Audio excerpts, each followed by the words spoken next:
जंतर मंतर पहुंचे हैं, क्या विशेष मुख्य मांगे हैं आपकी? सर हमारी मांगे बहुत पुरानी है और हम बहुत साल से प्रयास कर रहे हैं अपनी मांगों को मनवाने का, लेकिन बड़े दुख के साथ है ये सरकारें दमनकारी हो गई हैं, निरंकुश हो गई हैं। कहीं ना कहीं इनमें चंगेज खान और औरंगजेब की आत्मा हमें लगता है कि घुस गई है इनके अंदर, कि जो एक हमारे साथ अत्याचार कर रहे हैं। और इसमें से जो आज हमारा प्रदर्शन में है, इसमें से कम 100 में से 99% हमारे हिंदू भाई हैं। एक तरफ तो हिंदू राष्ट्र की स्थापना की बात करते हैं और दूसरी तरफ ये हिंदुओं पे अत्याचार कर रहे हैं। तो बड़े लानत की बात है, बड़े शर्म की बात है कि हिंदू पे अत्याचार कर रहा है, कि जो बीजेपी सरकार है वो हिंदुओं के नाम पे बनी है, हिंदुओं के हित में बात करने वाली, और वो आज हिंदुओं को मार रही है और खासकर हिंदुओं के टैक्सी बस वालों को मार रही है, हर तरीके से मार रही है। तो इस जाति के आज हम ये खिलाफ यहाँ पे एकत्रित हुए हैं। क्या कहना चाहोगे? सबका साथ सबका विकास। सर सबका साथ नहीं है तो सर मंत्री अपना विकास कर रहे हैं, अपना साथ दे रहे हैं। गडकरी साहब एथनॉल को सपोर्ट कर रहे हैं, किस तरीके से गन्ने का जूस वो मिला के पेट्रोल के अंदर दे रहे हैं कि 50 पैसे का गिलास को वो पेट्रोल के 20% वो उसमें एथनॉल मिला रहे हैं। एक तरीके से 100 रुपये अगर पेट्रोल है लीटर तो उसमें 20 रुपये का हमारे से गन्ने के जूस के पैसे ले रहे हैं, जिसकी कीमत 50 पैसे होनी चाहिए थी। इस तरीके से वो जो अगर एथनॉल मिला के दे रहे हैं तो हमारे को 70 रुपये लीटर दिया जाना चाहिए था।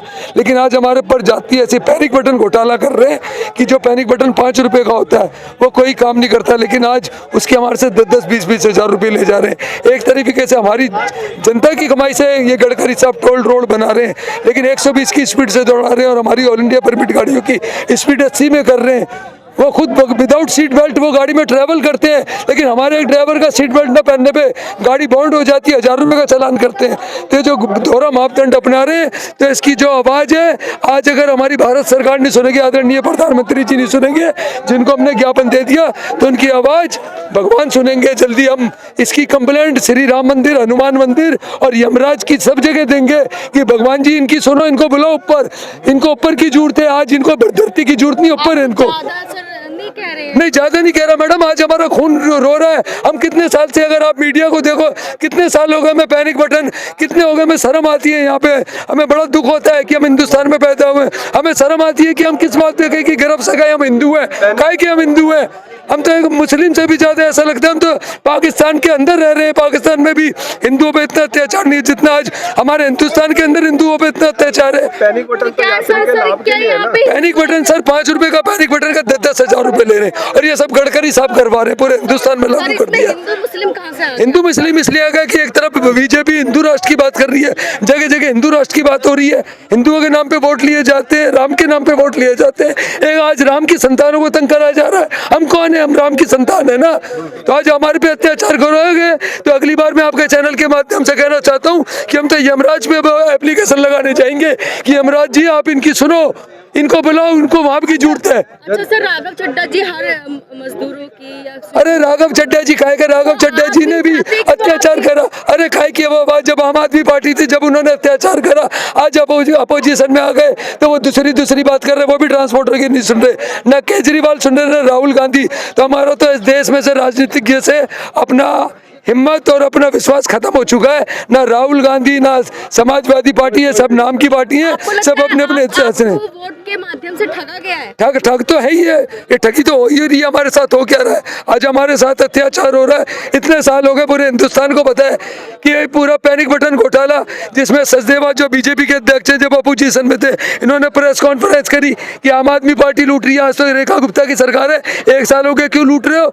आज तो इसकी सरकार है, सैनी साहब की सरकार है, नायब सैनी साहब की, हरियाणा में क्यों पैनिक बटन लागू कर दिया?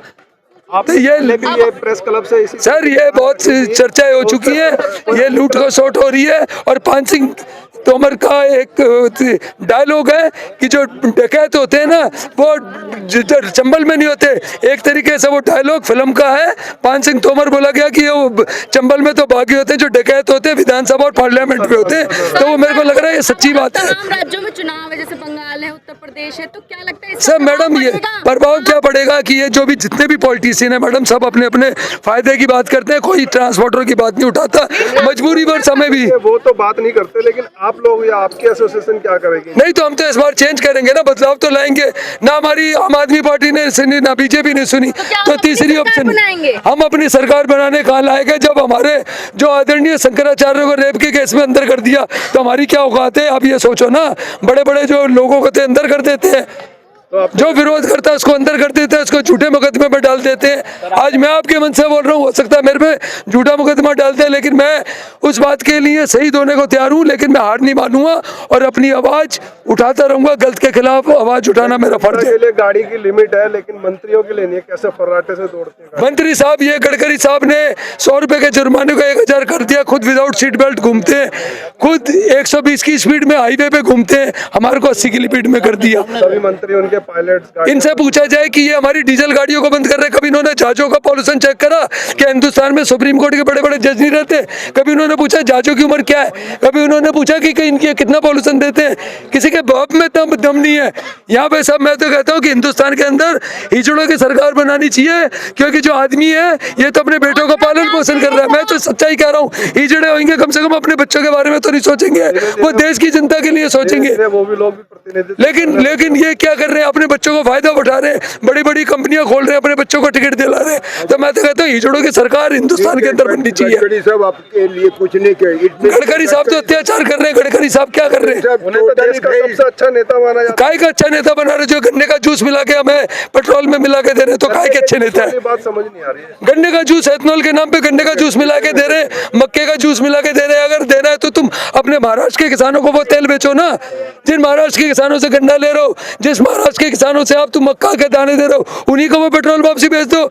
हम लोगों को, दिल्ली की जनता पे तुम क्यों अत्याचार कर रहे हो? गवर्नमेंट से प्लान एंड पॉलिसी कुछ नहीं है। इनकी कोई पॉलिसी नहीं है। ये तो बाइक टैक्सी इन्होंने प्राइवेट में चला दी। मतलब आप एक तरफ कानून की बात कर रहे हो, एक तरफ दोहरा मापदंड अपना रहे हो। आप बाइक टैक्सी चला दी, प्राइवेट नंबर, येलो प्लेट नहीं है, कोई उन पे इंश्योरेंस नहीं है। वो एक आदमी जो पूरे दिन ड्यूटी करता है, शाम को सवारी लेके जाता है। ऑटो टैक्सी बस वालों को बेरोजगार कर दिया उन्होंने। 4-4 लाख का ऑटो ले रहा है, 10-10 लाख की गाड़ी ले रहा है। तो अब आप क्या करेंगे लास्ट में? हम तो ये यूनाइटेड नेशन में कंप्लेंट करेंगे। और एक अर्जी मैं आप लोगों के माध्यम से कहना चाहता हूँ, श्री राम मंदिर में लगाएंगे, हनुमान मंदिर में लगाएंगे, और यमराज जी का भी मंदिर ढूंढेंगे कि हिंदुस्तान में यमराज का मंदिर है, तो हम यमराज के मंदिर में भी एक एप्लीकेशन लगाएंगे कि यमराज जी हमारी तो ये नहीं सुन रहे, तो आप इनकी सुन लो, इनको बुलाओ वहीं पे। जल्दी सुनवाई। तो जल्दी सुनेंगे, आएंगे, क्योंकि nature is the supreme power. आपका नाम क्या है? आज हमारी बददुआएं निकल रही है, दिल से आत्मा रो रही है हमारी।